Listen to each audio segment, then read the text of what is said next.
హరే రామ రామ రామ హరే హరే. హరే కృష్ణ. శ్రీ శ్రీ రాధా గోవిందాలయం, మ్యాంగ్లూరు, కర్ణాటక వారి తరపున 18 రోజుల్లో భగవద్గీత అవగాహన క్లాసులకి మీ అందరికీ కూడా స్వాగతం.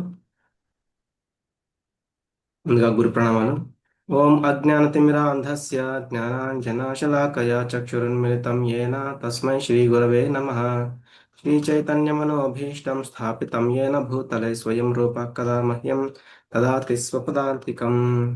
వందేహం శ్రీగురో శ్రీయుతపదకమలం శ్రీగురోన్ వైష్ణవాంశ్చ శ్రీరూపం సాగ్రజాతం సహగణ రఘునాథాన్వితం తం సజీవం సాద్వైతం సావధూతం పరిజన సహితం కృష్ణ చైతన్యదేవం श्रीराधाकृष्णपादान् सहगण ललिता श्रीविशाखान्वितांश्च नमो ओं विष्णुपादाय कृष्णप्रेष्ठाय भूतले श्रीमते भक्तिवेदान्त स्वामिति नामिने नमस्ते सारस्वते देवे गौरवाणी प्रचारिणे निर्विशेष शून्यवादी पाश्चात्य देशधारिणे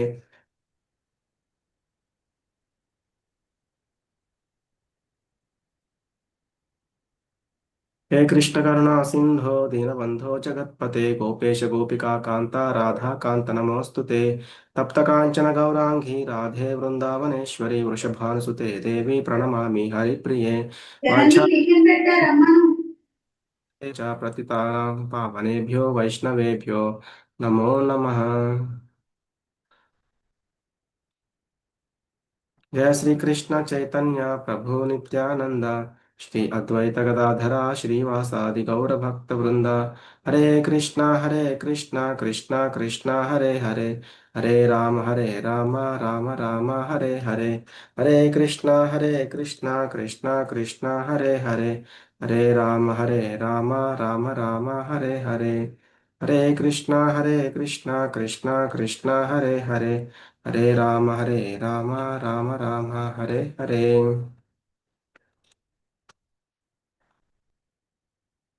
ఈరోజు మనం 4వ అధ్యాయము. ఈ అధ్యాయం పేరు జ్ఞాన యోగము, అలాగే కర్మ సన్యాస యోగం అని కూడా అంటారు. మనము ఇప్పటి వరకు 3 అధ్యాయాలు చూసాము. ఈ 3 అధ్యాయాల్లో అర్జునుడికి కృష్ణుడికి మధ్యన కొంత సంభాషణలు, అంటే అర్జునుడు కొన్ని డౌట్స్ అడగడము, వాటికి భగవంతుడు చెప్తూ ఉండడము. అలాగే ఈరోజు మనం జ్ఞాన యోగం గురించి చూస్తాము. అంటే అసలు నిజమైన జ్ఞానం అంటే ఎక్కడి నుంచి తీసుకోవాలి, ఎవరి నుంచి తీసుకోవాలి, ఎలా తీసుకోవాలి అనేది మనం చూస్తామన్నమాట. ఇక్కడ నిన్న 3వ అధ్యాయంలో ఆ కొన్ని విషయాల గురించి చూసాము. అంటే యద్యదాచరతి శ్రేష్ఠ, అంటే మనం ఎవరైతే ఉత్తమమైన వాళ్ళు ఉన్నారో, వాళ్ళు ఏదైతే ఆచరించి ఉన్నారో మనము వాటిని చూసి ఆచరించడం ఉత్తమం అన్నమాట. కాబట్టి అట్లాగే అందరూ ఆచరిస్తూ ఉంటారు కాబట్టి కొన్ని కొన్ని గురువులు ఆచార్యులు ఆచరించి చూపిస్తూ ఉంటారు మనకి. అలాగే ఇక్కడ భగవానుడు ఏం చెప్పబోతున్నారో ఈరోజు చూద్దాం. శ్రీ భగవానువాచ ఇమం వివస్వతే యోగం ప్రోక్తవానహమవ్యయం వివస్వాన్మనవే ప్రాహ మనురిక్ష్వాకవే అబ్రవీత్. శ్రీకృష్ణ భగవానుడు పలికెను, నాశనము లేని ఈ యోగ శాస్త్రమును నేను సూర్యుడు అంటే వివస్వానుకు ఉపదేశించాను.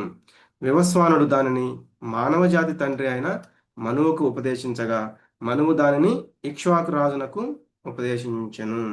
అంటే ఈ భగవద్గీత జ్ఞానం ఇప్పుడు అర్జునుడికి ఏదైతే చెప్తున్నారో అటువంటి ఈ ఈ జ్ఞానం ఏంటి, నాశనం లేనిదనమాట. ఈ యోగ శాస్త్రాన్ని ముందుగా సూర్యుడికి, అంటే ఆయన పేరు ఏంటంటే సూర్యుడి పేరు వివస్వానుడు. అంటే ఆ వివస్వానుడు అనే సూర్యుడికి నేను దీన్ని ఉపదేశించాను. తర్వాత వివస్వానుడు మన మానవ జాతికి తండ్రి ఎవరంటే మనువు అనమాట, ఆయనకి ఉపదేశించారు. తర్వాత దాన్ని ఇక్ష్వాకు రాజుకి చెప్పారు. అంటే ఈ మానవ జాతి యొక్క మొదటి వ్యక్తి ఎవరు, మనువు. కాబట్టి మనకి మానవులం అని ఇట్లా నేమ్ వచ్చింది. అలాగే ఇప్పుడున్న ఆ మనువు యొక్క పేరు ఏంటి అంటే వైవస్వతుడు. అందుకే మనం సంకల్పం చేసినప్పుడు చెప్తూ ఉంటాం కదా, ఏదైనా పూజల్లో వైవస్వత మన్వంతరే అని చెప్తూ ఉంటారు. అలాగే మనకి 14 మంది మనువులు ఉంటూ ఉంటారు. వాళ్ళలో ఇప్పుడు మనకి 7వ మనువు కాలం అనేది ఇప్పుడు జరుగుతూ ఉంది. అలాగే ఈ మనుష్య జాతిని ఈ దేవతాలోకాలకి వైదిక ధర్మాలను రక్షించే అధికారం ఇవ్వబడింది అనమాట. అంటే ఈ మనుష్య జాతిని, అంటే మనల్ని, వాళ్ళకి దేవతలు ఎవరైతే జనని ఉన్నారో నేను మనకు గుర్తు ఈ డోర్ అన్నది అమ్మ కనీసం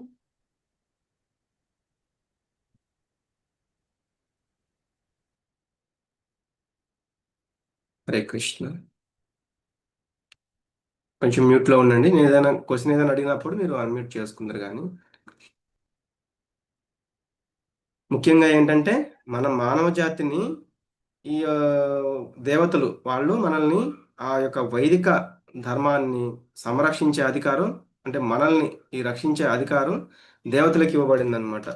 అలాగే ఈ యొక్క దేవతలు మనల్ని, నేను చూసాం కదా, మనం యజ్ఞాలు చేస్తూ ఉంటాం, తద్వారా వాళ్ళు మనకి కొన్ని కొన్ని వరాలను ఇవ్వడము, అలాగే మనకి ఎండ వాన ఇటువంటివన్నీ ఆ, ఇవ్వడము, మనకి ఆహారానికి సంబంధించినవన్నీ ఇవ్వడము వాళ్ళు చేస్తూ ఉంటారనమాట.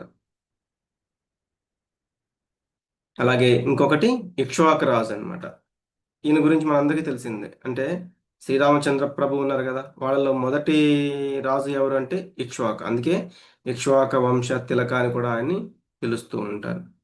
కాబట్టి ఈ ప్రకారం చూస్తే గనక మనకి ఆల్రెడీ కొన్ని కోట్ల సంవత్సరాల క్రితమే ఈ భగవద్గీత అనే జ్ఞానం ఇవ్వబడింది. అది ఎలా అనేది ఈ యొక్క కొన్ని శ్లోకాల్లో మీరు చాలా జాగ్రత్తగా వింటే అర్థమవుతుంది.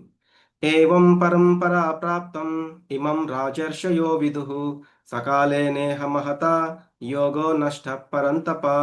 శత్రువులను జయించేవాడా, ఈ దివ్య జ్ఞానము ఈ విధంగా గురుశిష్య పరంపర ద్వారా స్వీకరించబడింది.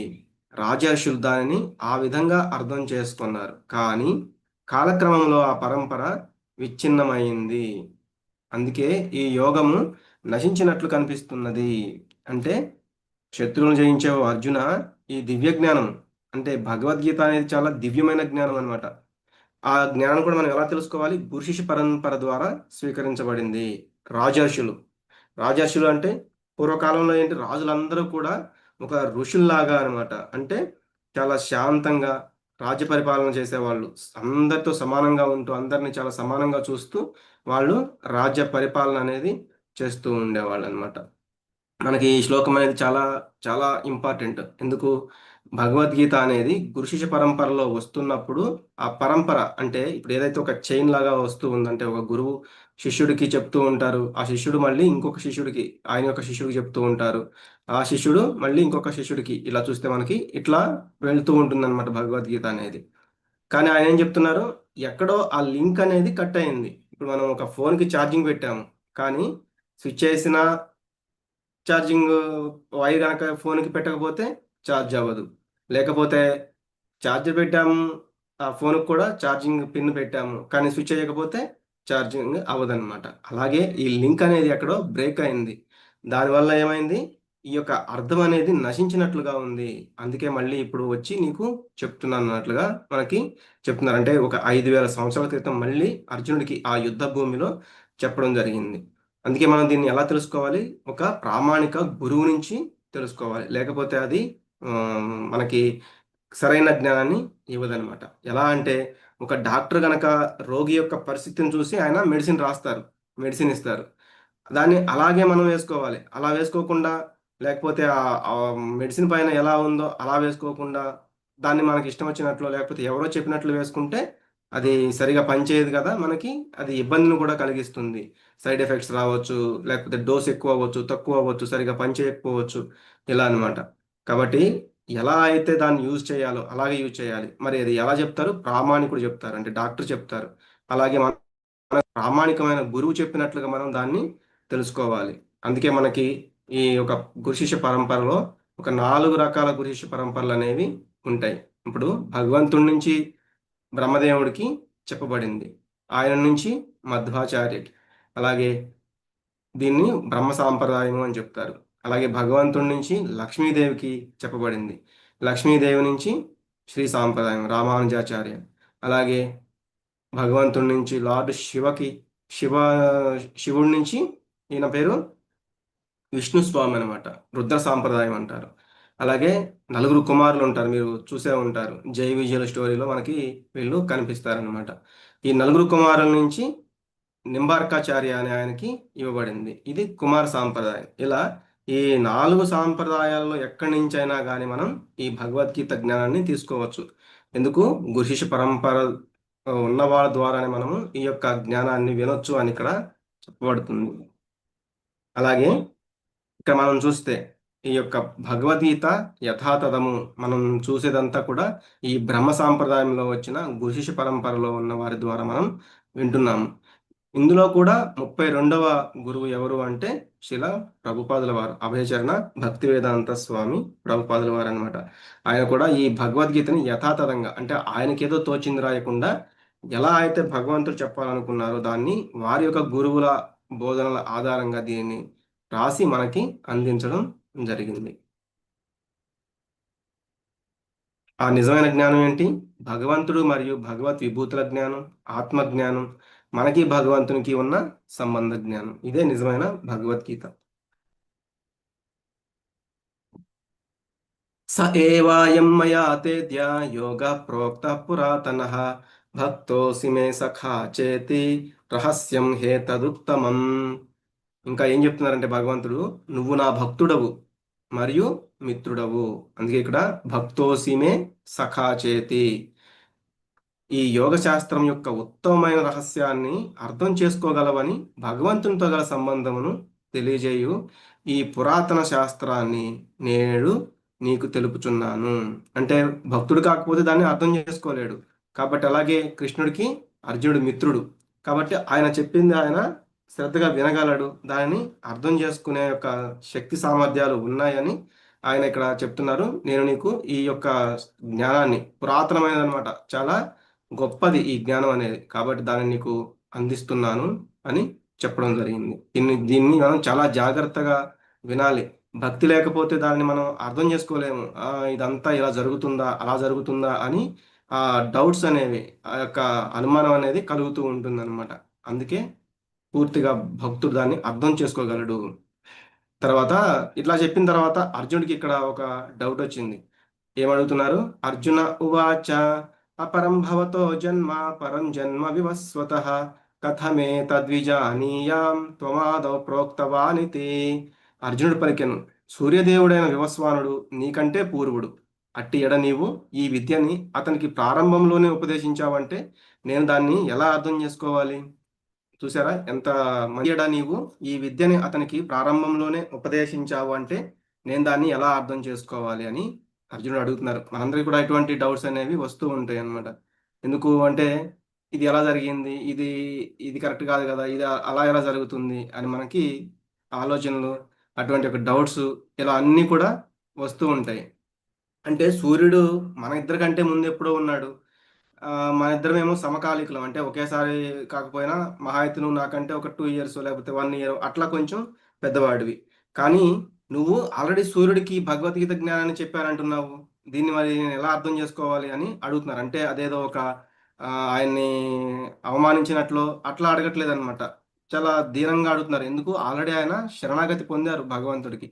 కాబట్టి అసలు ఇది ఎలా సాధ్యము అనే విధంగా ఆయన డౌట్ అడిగారు.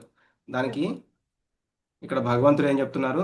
శ్రీ భగవానువాచ బహూని మే వ్యతీతాని జన్మాని తవ చార్జున తాన్యహం వేద సర్వాణి నత్వం వేత్త పరంతప. దేవదేవుడైన శ్రీకృష్ణుడు పలికెను, ఓ పరంతప, నీకును మరియు నాకును పలు జన్మలు గడిచినవి, కానీ నీవు వాటిని మర్చిపోయావు. అవన్నీ నాకు జ్ఞాపకం ఉన్నాయి.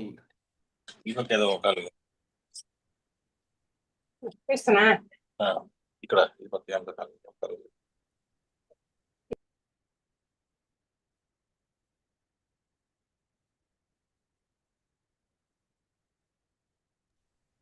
ఇక్కడ మళ్ళీ భగవంతుడు ఏం చెప్తున్నారంటే, ఓ అర్జున, నీకు నాకు చాలా జన్మలు గడిచాయి, కానీ నువ్వు వాటిని మర్చిపోయావు. అవన్నీ నాకు మాత్రం జ్ఞాపకం ఉన్నాయి. వాటి గురించి నువ్వు ఇంకా తెలుసుకోవాలి అని చెప్తున్నారు.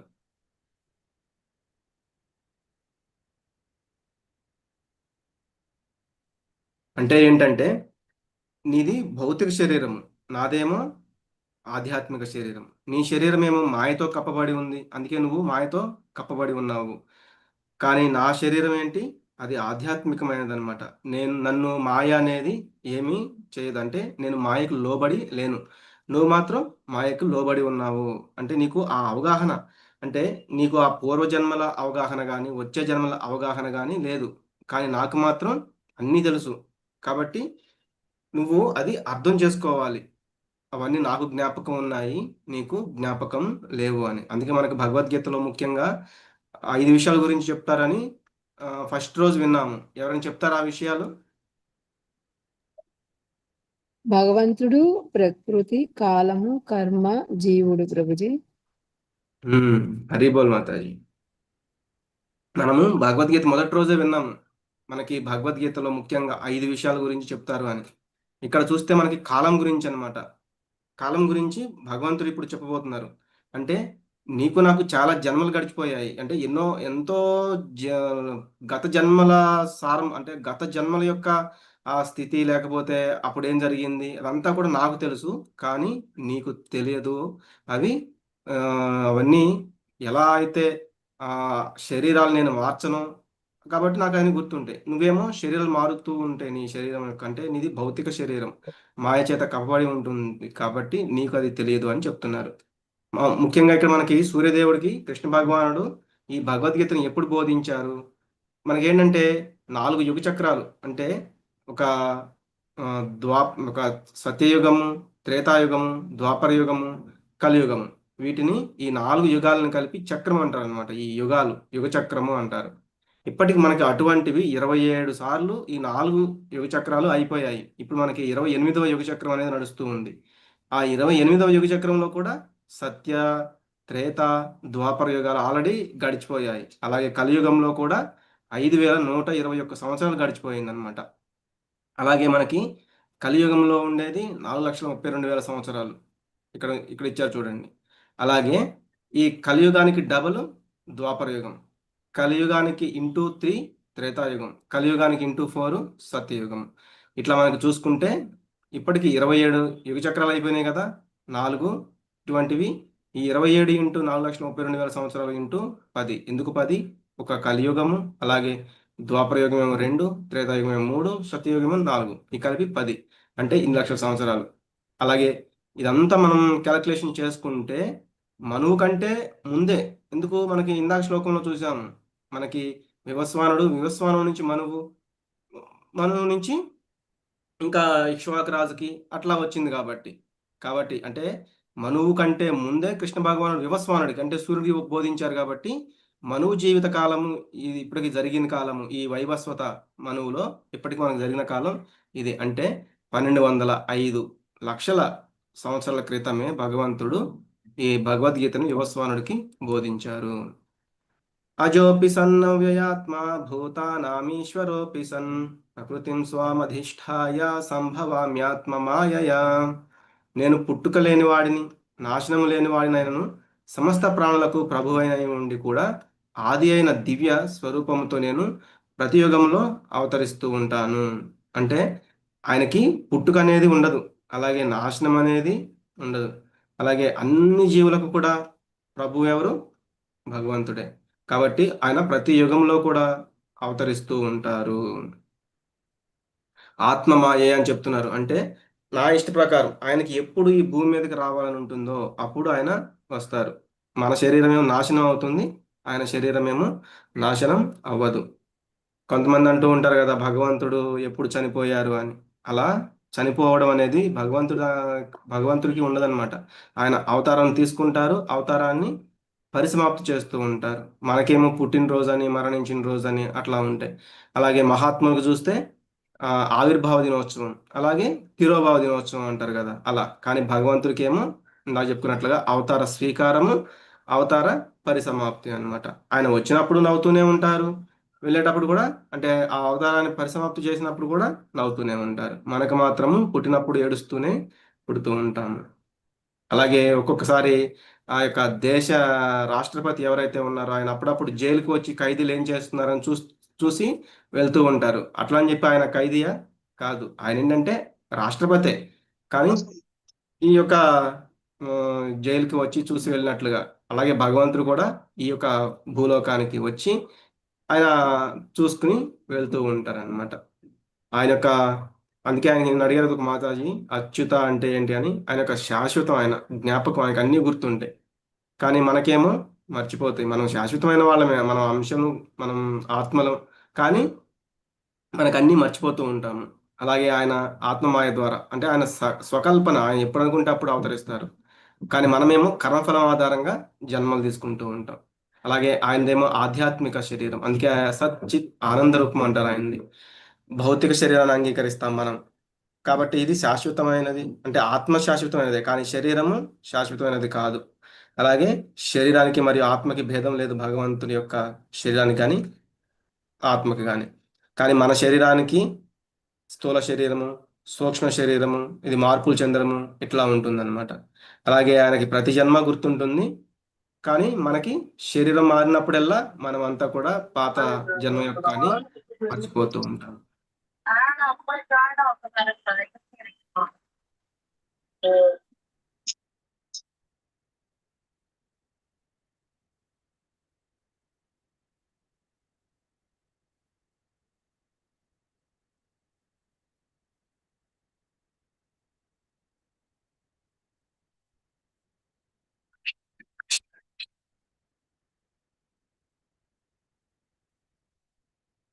హరే కృష్ణ కృష్ణ కృష్ణ హరే హరే, హరే రామ హరే రామ, హరే హరే కృష్ణ హరే కృష్ణ కృష్ణ కృష్ణ హరే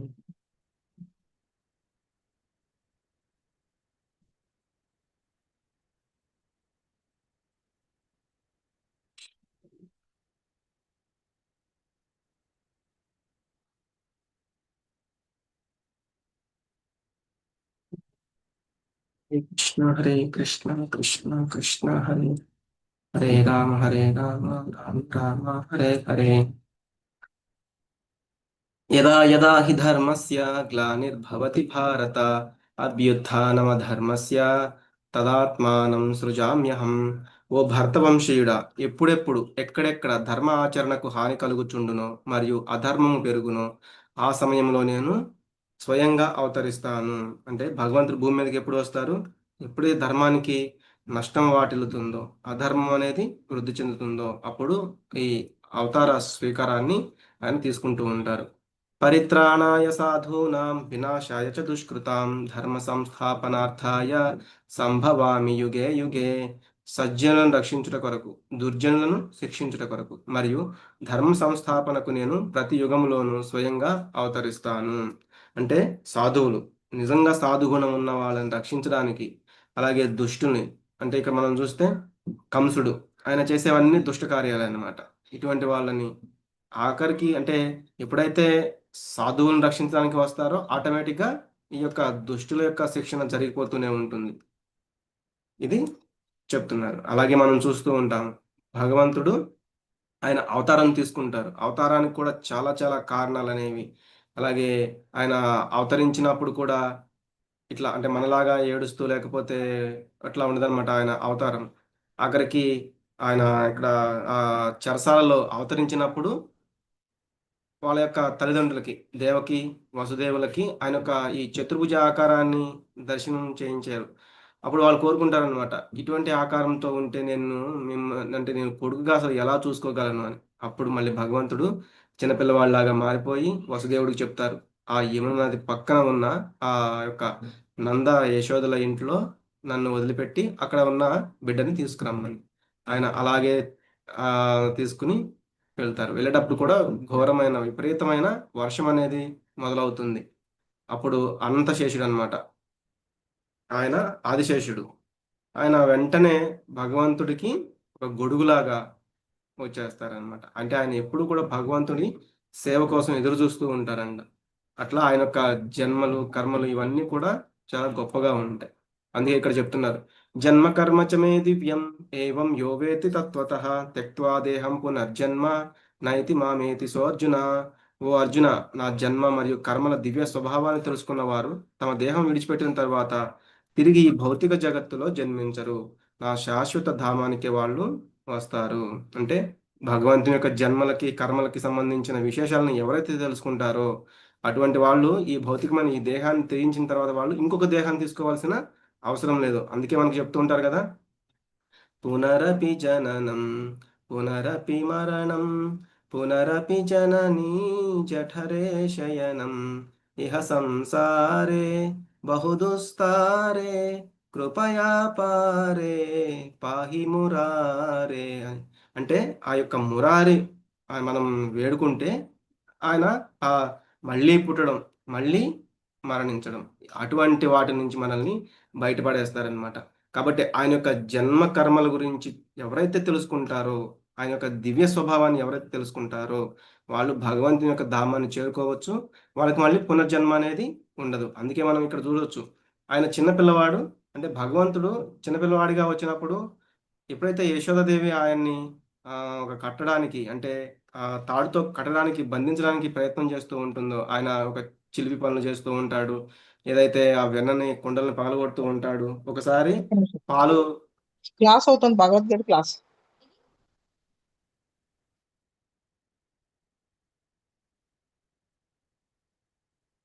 హరే కృష్ణ, అందరు కొంచెం మ్యూట్లో ఉండండి. మాతాజీ ప్రభుజీ, హరే కృష్ణ. ఎప్పుడైతే ఆయన ఆ, తల్లి దగ్గర పాలు తాగుతూ ఉంటాడో అప్పుడు యశోదాదేవి ఆ పొయ్యి మీద పాలు పెట్టి వచ్చాను, అవి పోతాయేమోనని ఆయనకి పాలు ఇవ్వకుండా వెళ్ళిపోతుంది అనమాట. అప్పుడు ఆయన కోపంతో నా నా ఆకలి తీర్చుకుంటే నువ్వు అటు వెళ్ళిపోతావా అని ఆయన ఆ కుండను పగలగొట్టేస్తాడు. అప్పుడు కోపం వచ్చిన యశోదాదేవి భగవంతుని, అంటే ఆ చిన్న పిల్లవాడిగా ఉన్న శ్రీకృష్ణుడిని పట్టుకుని ఆ తాడుతో ఆయన బంధించాలని ప్రయత్నం చేయడానికి విపరీతంగా ప్రయత్నం చేస్తుంది. అప్పుడు ఆయన ఆ కట్టుబడిపోతాడనమాట ఆయన తల్లి యొక్క ప్రేమకి. ఇవన్నీ కూడా ఆ వృందావనంలో ఇటువంటివి చాలా చాలా లీలలు జరుగుతూ ఉంటాయి. అవి చాలా మందికి అర్థం చేసుకోలేరు. అర్థం చేసుకోకుండా అది అది ఎలా సాధ్యము, ఇది ఎలా సాధ్యము అంటూ ఉంటారనమాట. కానీ అవి ఎవరైతే అర్థం చేసుకోగలరో, అంటే ఎవరైతే వాటిని విశ్వసించగలరో, ఇటువంటి వాళ్ళు ఏంటంటే భగవంతుని యొక్క ధామానికి చేరుకోవచ్చు. ఎందుకు? వాళ్ళు భగవంతుని పూర్తిగా శరణాగతి పొందగలుగుతారు. ఎందుకంటే భగవంతుడు చేసే లీలలు అన్నిటిని కూడా వాళ్ళు తెలుసుకోగలుగుతారు కాబట్టి. వీతరాగ భయక్రోధ మన్మయా మాముపాశ్రితాః బహవో జ్ఞాన తపసా పూత మద్భావమాగతాః. అనురాగము, భయము, కోపము విడిచిపెట్టి నన్నే ఆశ్రయించి నాయందే మనసు లగ్నం చేసి ఎంతో మంది ఇంతకు పూర్వము నా యొక్క జ్ఞానముచే పవిత్రులయ్యారు. ఆ విధంగా వారందరూ నా యొక్క దివ్య ప్రేమను పొంది ఉన్నారు. అంటే ఇప్పటి వరకు మరి ఎవరైనా కృష్ణ భగవాను చేరుకున్నారా అంటే చేరుకున్నారు. ఎవరు? ఆసక్తిని విడిచిపెట్టాలి. అంటే నాకు ఇప్పుడు నేను అనుకున్నది నాకు కావాలి అనే అటువంటి ఆసక్తిని విడిచిపెట్టాలి. ఎందుకు? అది మనల్ని బంధిస్తుందన్నమాట. అలాగే భయం ముందుకెళ్ళనివ్వదు. మనం భయం కనుక ఉంటే మనల్ని వెనక లాగుతూ ఉంటుంది. అయ్యో ఇది చేస్తే ఏమవుతుందో, అది చేస్తే ఏమవుతుందో అని మనం భయపడుతూ ఉంటాము. కాబట్టి భగవంతుడు ఉన్నాడు, నన్ను కాపాడగలడు అనే భయాన్ని, అంటే అటువంటి ఆ భయాన్ని మనం వదిలేయాలి. భగవంతుడు మనల్ని కాపాడగలడు అనే విశ్వాసాన్ని మనం ఉంచుకోవాలి. అలాగే క్రోధము అంటే అది మనల్ని ఎప్పుడు కూడా నాశనం చేస్తూ ఉంటుందన్నమాట. కాబట్టి ఆ కోపం అనేది చాలా డేంజర్. కాబట్టి దాన్ని వదిలేయాలి. వీటి నుండి ముక్తులైన వాళ్ళు, భగవంతునికి శరణాగతి పొందిన వాళ్ళు, భగవంతునికి శరణొచ్చిన వాళ్ళు ఎంతోమంది నిజమైన జ్ఞానం తెలుసుకుని వాళ్ళు పవిత్రులయ్యారంట. ఆ విధంగా భగవంతుని పట్ల దివ్యమైన ప్రేమను పొంది భగవంతుణ్ణే చేరుకున్నారు అని చెప్తారు. ఏ యథా మాం ప్రపద్యంతే తాంస్తతైవ భజామ్యహం మమ వర్త్మానువర్తంతే మనుష్య పార్థ సర్వశః. ఎవరు ఏ విధంగా నన్ను శరణుజొచ్చుతారో ఆ విధంగా వారిని నేను అనుగ్రహిస్తాను. ఓ అర్జున, అందరూ అన్ని విధాల నా మార్గాన్నే అనుసరిస్తారు.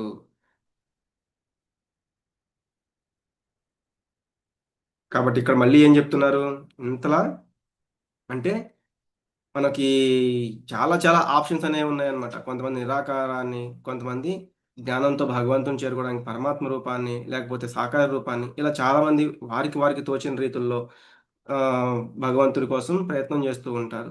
మరి అందరికీ ఒకే ఫలితం వస్తుందా? కాదు. ఎవరు ఏ ఏ విధంగా ఆయన శరణు చూస్తారో వారిని ఆయా విధంగానే అనుగ్రహిస్తూ ఉంటారనమాట. అంటే మనం ఏదైనా ఒక ప్లేస్కి వెళ్ళాలి, సపోజ్ ఢిల్లీ వెళ్ళాలి.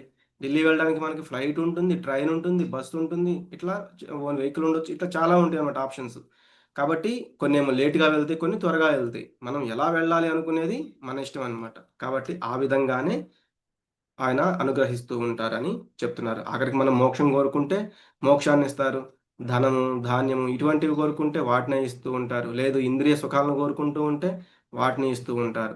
ఇవన్నీ ఏమి కాకుండా, అలా కాదు స్వామి, మీరు కావాలి, నాకు మీ యొక్క ప్రేమ కావాలి, నేను మీ యొక్క దాసుని కావాలి, అని ఎవరైతే అనుకుంటారో వాళ్ళని అలాగే చేస్తారనమాట. అంటే ఆయన చేతిలో ఒక పనిముట్టులాగా వాళ్ళని ఆయన ఉపయోగించుకుంటూ ఉంటారు. కానీ ఇంత చెప్తున్నా కూడా భగవంతుడు మనం ఏం ఆలోచిస్తూ ఉంటాం? కాంక్షంతః కర్మణాం సిద్ధిం యజంత ఇహ దేవతాః క్షిప్రం హి మానుషే లోకే సిద్ధిర్భవతి కర్మజా. ఈ భౌతిక జగత్తులో జనులు కర్మలలో విజయం కోరుకున్న కారణంగా వారు దేవతలను పూజిస్తారు. అంటే మనం ఈ భౌతిక జగత్తులో ఏవేవో సుఖాల కోసం ఏం చేస్తాం? దేవతలను పూజిస్తూ ఉంటాం. నాకు అవి కావాలి స్వామి, నాకు ఇవి కావాలి, ఏదో ఒక దేవి దేవతని. అంటే లక్ష్మీదేవిని కోరుకుంటాం, ధనం కావాలి. ఇంద్రుని కోరుకుంటాం, వర్షం కావాలి, ఆరోగ్యం కావాలి, సూర్యుని కోరుకుంటాం. ఇట్లా ఈ ఏదో ఒక యాగం చేయడం, ఉన్నతమైన జాబ్ కావాలి, లేకపోతే ప్రమోషన్ కావాలి, ఇటువంటి అన్నీ కూడా చాలా మంది అంటూ ఉంటారు కదా, మీకేం సమస్య ఉంది, దీనికి ఈ పూజ చేస్తే ఆ సమస్య తీరుతూ ఉంటుంది, ఆ దేవి దేవతకి మొక్కుకుంటే ఆ సమస్య అనేది తీరుతూ ఉంటుంది. అవన్నీ శాశ్వతమా? కాదు. అవన్నీ ఏంటి? తాత్కాలికమైనవి అనమాట. మనము ఆ తాత్కాలికమైన సుఖాల కోసం పాకులాడుతూ ఉంటాం. కానీ భగవంతుడు ఏం చెప్తున్నారు? అవంతా కాదు. అవి మీకు తాత్కాలికమైన ఆనందాన్ని, అంటే ఆ తాత్కాలికమైన సుఖాన్ని ఇస్తూ ఉంటాయన్నమాట. కానీ మనం ఏం చేయాలి? భగవంతుని పట్ల ప్రేమను కలిగి ఉండాలి. ఎగ్జాంపుల్ మనం చూస్తూ ఉంటాం. ఇప్పుడు తల్లిదండ్రులకి ఎవరన్నా వచ్చి, "అమ్మ నాకు నువ్వు ఇది ఇస్తేనే నీ పని చేస్తా, లేకపోతే నేను చేయను" అంటే మనకు బాధ కలుగుతుంది. మనకి ప్రేమ అంటే నువ్వు నువ్వు ఇచ్చే ఆస్తి అవసరం లేదు. ఆ తండ్రి ఇచ్చే సంపాదన అవసరం లేదు. ఇవేమి అవసరం లేదు. మాకు మీ ప్రేమ కావాలి. మేము మీకు ప్రేమను ఇస్తాము అంటే ఆ తల్లిదండ్రులు కూడా ఎలా అయితే ఆనందపడతారో భగవంతుడికి కూడా మనం ప్రేమ ఇస్తే ఆయన అంత ఆనందపడతారనమాట. చాతుర్వర్ణ్యం మయా సృష్టం గుణకర్మ విభాగశః తస్య కర్తారమపి మాం విద్య కర్తారమవ్యయం. గుణములు వాటితో సంబంధం ఉన్న కర్మల ప్రకారం మానవ సమాజంలోని 4 విభాగాలు నాచే సృష్టించబడినవి. ఈ విధానానికి నేను కర్తనైనప్పటికీ మార్పు లేని వాడిని గనుక నన్ను అకర్తగా తెలుసుకోవాలి. భగవంతుడి నుంచి వచ్చే ఏమిటివి? బ్రాహ్మణ, క్షత్రియ, వైశ్య, శూద్ర అందరూ సమానమే. ఎవరు ఎక్కువ కాదు, ఎవరు తక్కువ కాదు. ఇంకా ఇంకోటేంటంటే అది జన్మ నుంచి వచ్చింది కాదు. అంటే మనం ఏదో ఒక వంశంలో పుట్టాం కాబట్టి మనం ఆ యొక్క ఇప్పుడు బ్రాహ్మణ వంశంలో పుడితే బ్రాహ్మణులు అయిపోము. అటువంటి గుణాలుండాలి. అందుకే మనకి భాగవతంలో చెప్తూ ఉంటారు. జన్మనే జన్మనా జాయతే శూద్రః. అంటే ఈ మనము జన్మతో అందరూ శూద్రులే. కానీ బ్రహ్మ జానాతీతి ఇతి బ్రాహ్మణ. అంటే మనం ఎవరైతే ఆ బ్రహ్మ జ్ఞానం తెలుసుకున్నామో వాళ్ళు బ్రాహ్మణులు అన్నమాట. కాబట్టి పుట్టుకతో ప్రతి ఒక్కళ్ళు శూద్రులే. భగవంతుడి గురించి తెలుసుకోవాలనుకునే వాళ్ళు అలా ఈ యొక్క భగవంతుని యొక్క సంబంధాన్ని తెలుసుకుని వాళ్ళు ఈ బ్రహ్మజ్ఞానాన్ని పొందగలుగుతారు. కాబట్టి పుట్టుకతో ఎవరు బ్రాహ్మణులు కాదు, వైశ్యులు కాదు, క్షత్రియులు కాదు, శూద్రులు కాదు. వారి వారి యొక్క గుణాలను బట్టి వాళ్ళు అట్లా ఆ కేటగిరీకి చెందుతూ ఉంటారనమాట. ఎగ్జాంపుల్‌గా మనం చూడొచ్చు. ఒక డాక్టర్ ఉన్నాడనుకోండి. డాక్టర్ కొడుకు డాక్టర్ అవ్వడు. ఆ డాక్టర్ కొడుకు కూడా ఎంబీబీఎస్ చేయాలి. కాకపోతే ఆ యొక్క కుటుంబంలో ఉండడం వల్ల ఆయనకి అది కొంత ఈజీగా జరగొచ్చు. అంతేగాని అది ఆయన యొక్క పూర్వజన్మ సుకృతం వల్ల ఆయన యొక్క కొంత ఇది జరగొచ్చు. అంతేగాని ఆయన ఎంబీబీఎస్ చేసిన తర్వాతే డాక్టర్ అవుతాడు గానీ, ఒక డాక్టర్ కొడుకు డాక్టర్ కాలేడు. అట్లాగే ఇది కూడా. కాబట్టి మనం ఒక కుటుంబంలో పుట్టడం వల్ల కాదు, మనకు ఉన్న గుణాలను బట్టి మనం ఏ వర్ణమో మనం తెలుసుకోవాలి. నమాం కర్మాణి లింపంతి నమే కర్మఫలే స్పృహ ఇతి మాం యోభిజానాతి కర్మభిర్న సబధ్యతే. కర్మలు నన్ను అంటవు, నేను కర్మఫలంలో యందు కూడా ఆసక్తులను కాను. ఎవరైతే నన్ను ఈ విధంగా తెలుసుకుంటారో వారు కర్మబంధంలో చిక్కుకోరు. అంటే ఆయనకి చేయాల్సిన కర్మలు ఏవీ లేవు. కానీ మనం చూస్తాం సుధామ ఎప్పుడైతే ఆయన స్నేహితుడు కాబట్టి కృష్ణుడి దగ్గరికి వచ్చారో, ఆయన కాళ్ళు కడిగి నెత్తి మీద నీళ్లు చల్లుకున్నారనమాట. ఆయన కాళ్ళు అంటే ఈయన స్వయాన భగవంతుడు. కానీ సుధామ యొక్క కాళ్ళు కడిగి ఆ నీళ్లు చల్లుకోవాల్సిన అవసరం లేదు. కానీ ఆయన అతిథి సత్కారాలు ఎలా చేయాలో మనకి చెప్పడానికి ఆయన అటువంటివి చేశారనమాట. అలాగే భీష్ముడు కృష్ణుడి మీదకి ఆ యొక్క రథచక్రాన్ని కృష్ణుడి మీదకి విపరీతంగా అర్జునుడి మీదకి బాణాలు వేస్తున్నప్పుడు భీష్ముడి మీదకి ఆయన రథచక్రాన్ని తీసుకువెళ్లారనమాట. అంటే ఆయన ఆయుధం పట్టనని చెప్పినా కూడా ఒక భక్తుడిని కాపాడుకోవడానికి, అలాగే భక్తుడి యొక్క మాట నిలబెట్టడానికి ఆయన ఆ రథచక్రాన్ని తీసుకెళ్లారు. అక్కడ కూడా ఆయన అటువంటి చేయవసరం లేదు. కానీ ఆయన భక్తుల్ని ఎలా కాపాడుకుంటానో చూపించడానికి అలా చేసి చూపించారు. అలాగే ఆయన యొక్క ఫ్రెండ్స్‌తో ఏదైతే ఆ గోపాలులు ఉంటారో, బాలుల్లో వాళ్ళందరూ కూడా ఆయన స్నేహితులు. వాళ్ళందరితో ఆటలు ఆడతారు, పాటలు పాడతారు. ఇటువంటివన్నీ కూడా బృందావనంలో చేసి చూపించారు ఆయన.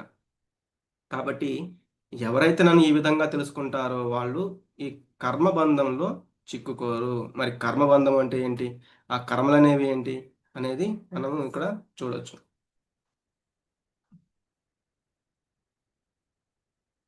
కృష్ణ భగవానుడేమో మాయను నియంత్రించువాడు, మనమేమో మాయ చేత కప్పబడి నిన్న చూసాం కదా. ఈ త్రిగుణాలు అనే మాయ ద్వారా మనము నియంత్రించబడుతూ ఉంటాం అన్నమాట. మన శరీరము తాత్కాలికమైనది.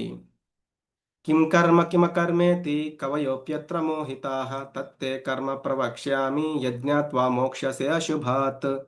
కర్మ అంటే ఏమిటి, అకర్మ అంటే ఏంటి అని అర్థం చేసుకోవడంలో వివేకవంతులు కూడా తికమక పడుతున్నారు. కావున ఇప్పుడు నేను నీకు కర్మ రహస్యం వివరిస్తాను. దీన్ని తెలుసుకోవడం ద్వారా నిన్ను నువ్వు భౌతిక బంధనం నుండి విడిపించుకోవచ్చు. అంటే చాలామంది వివేకవంతులు అంటే చాలా తెలివిగల వాళ్ళు ఉన్నారు.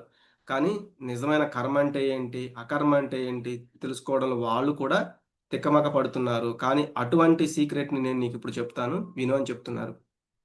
కర్మణో హ్యపి బోద్ధవ్యం, బోద్ధవ్యం చ వికర్మణః, అకర్మణశ్చ బోద్ధవ్యం గహనా కర్మణో గతిః.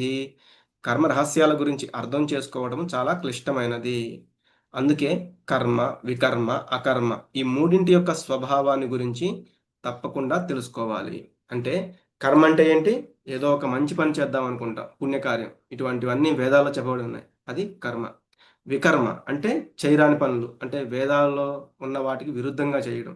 అలాగే అకర్మ అంటే భగవంతుని యొక్క ప్రీతి కోసం, అంటే భగవంతుని యొక్క కార్యంలో మనం చేసే కర్మ అన్నమాట. ఏం చేసినా కూడా భగవంతుణ్ణి దృష్టిలో పెట్టుకుని చేసే కర్మ. ఉదాహరణకి నారదముని, అతను ఏం చేసినా కూడా భగవంతుని యొక్క ప్లాన్‌లో భాగంగానే ఆయన చేస్తూ ఉంటారు. కానీ ఆయనకి సొంతంగా ఇది చెయ్యాలి, అది చెయ్యాలి అనే దాన్ని ఆయనకి ఎటువంటి ఆలోచన ఉండదన్నమాట.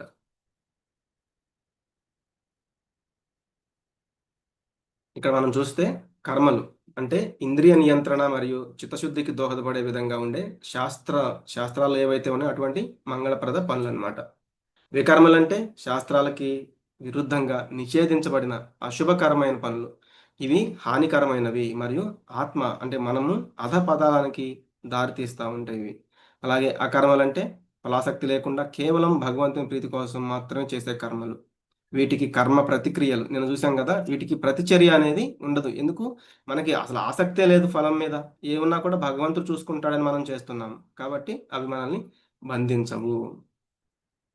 ఇక్కడ చూస్తే అకర్మ అంటే అతను భగవంతుని యొక్క సేవలో ఉన్నాడు.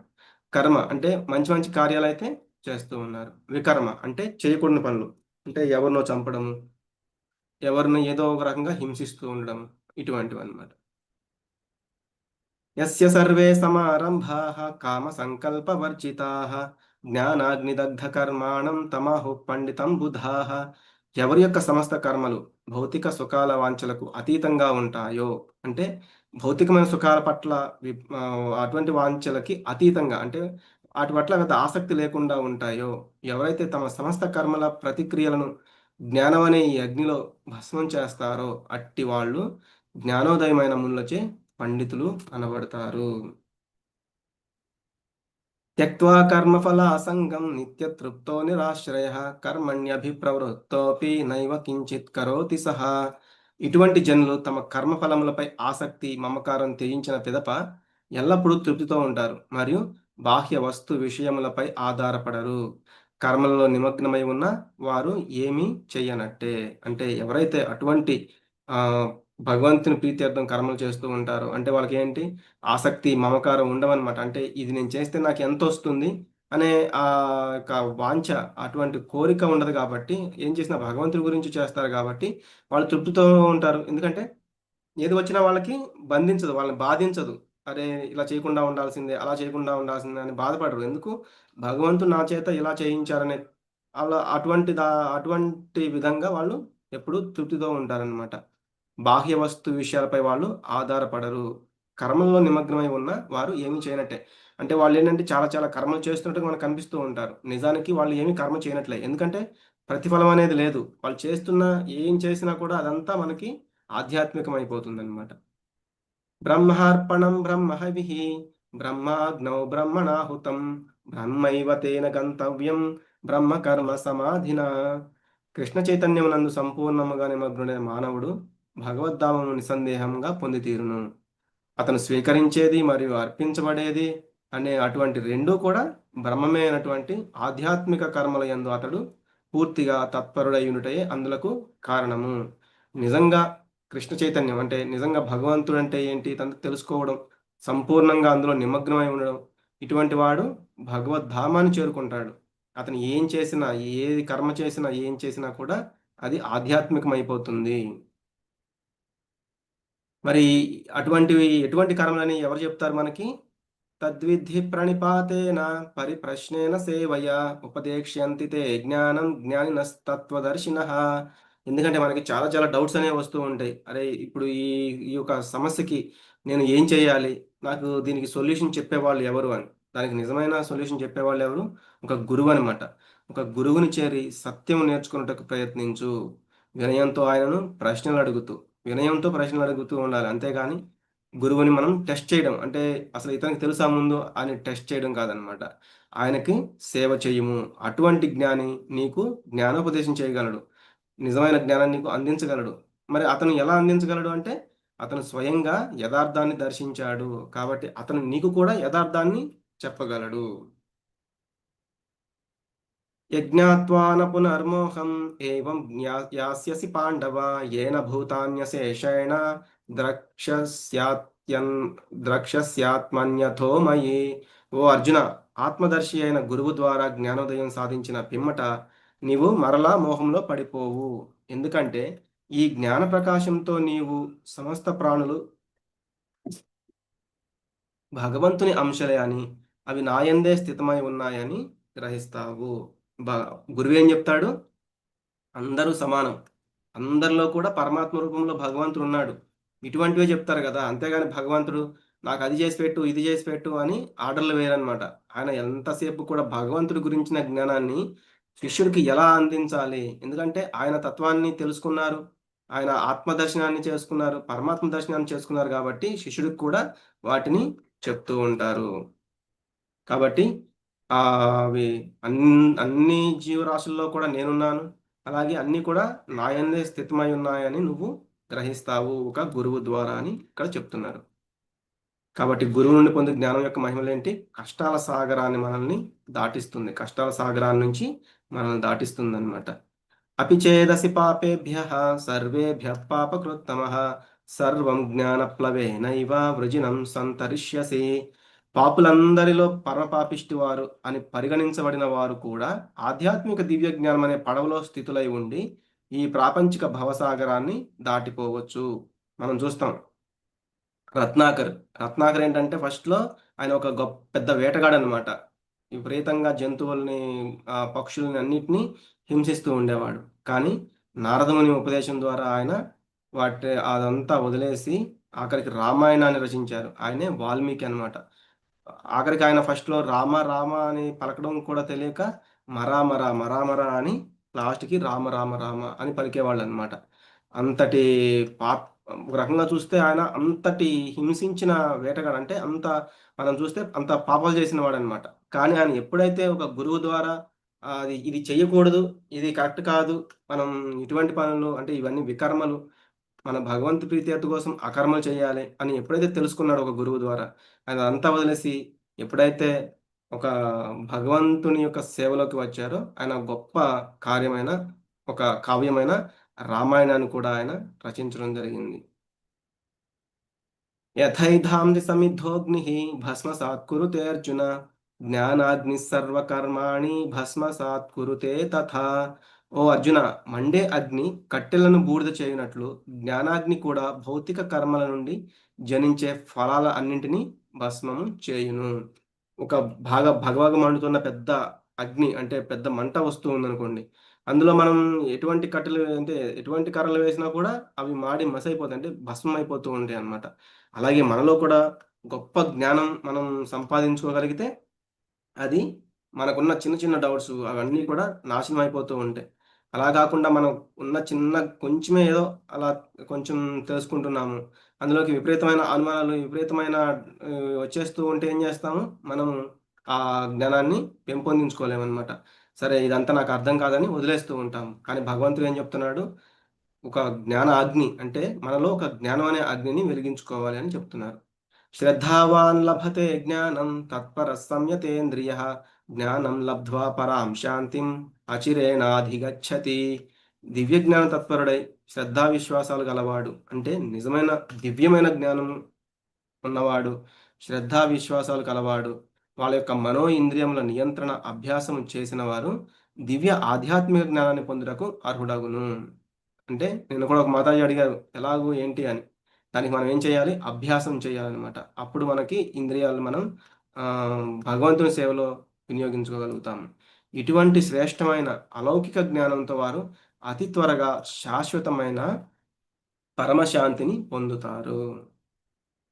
అజ్ఞశ్చ శ్రద్ధధానశ్చ సంశయాత్మా వినశ్యతి నాయం లోకోస్తి న పరో న సుఖం సంశయాత్మనః. కానీ జ్ఞానము విశ్వాసము రెండూ లేనివారు మరియు అనుమానం పడే స్వభావం కలవారు అంటే మనకు సరిగా జ్ఞానం లేదు, అలాగే భగవంతుడి పైన విశ్వాసం కూడా లేదు. ప్రతి ఒక్కదానికి డౌట్ అనుమానంతో ఉండేవాళ్ళు ఏమవుతుంది? భగవద్జ్ఞానాన్ని పొందలేరు. సందేహించే మనసు కలవారికి ఈ లోకంలో కానీ అలాగే పరలోకంలో కానీ సుఖం అనేది ఉండదు. ఎందుకు? వాళ్ళు ఎల్లప్పుడూ కూడా ఇంద్రియ సుఖాల గురించే ఆలోచిస్తూ ఉంటారు కాబట్టి, అవి కోరికలు అనేవి తీరవు కాబట్టి. అంటే మనకు ఒక కోరిక తీరినా ఇంకొక కోరిక రెడీగా ఉంటుంది. ఇలా ఉంటూ ఉంటే మనకి నిజమైన శాంతి అనేది ఎప్పుడైనా లభిస్తుందా? ఉండదు. అలాగే ఆ సుఖం ఒకసారి పొందుతాము, రెండోసారి, మూడోసారి, నాలుగోసారి ఎల్లప్పుడూ అది దొరకదు కాబట్టి మనకి సుఖం అనేది కూడా ఉండదు. తస్మాదజ్ఞాన సంభూతం హృత్సం జ్ఞానాసినాత్మనః చిత్వైనం సంశయం యోగం ఆతిష్ఠోత్తిష్ఠ భారత.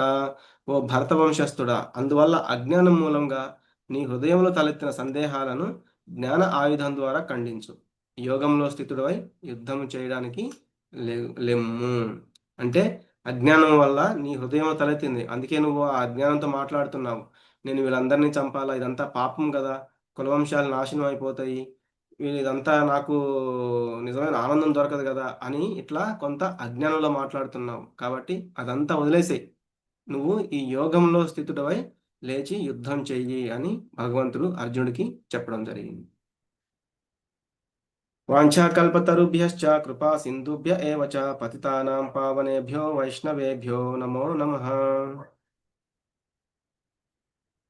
హరే కృష్ణ కృష్ణ కృష్ణ హరే హరే, హరే రామ రామ రామ హరే హరే. ముఖ్యంగా మనం ఈ అధ్యాయంలో ఏం తెలుసుకున్నాము? ఏది కర్మ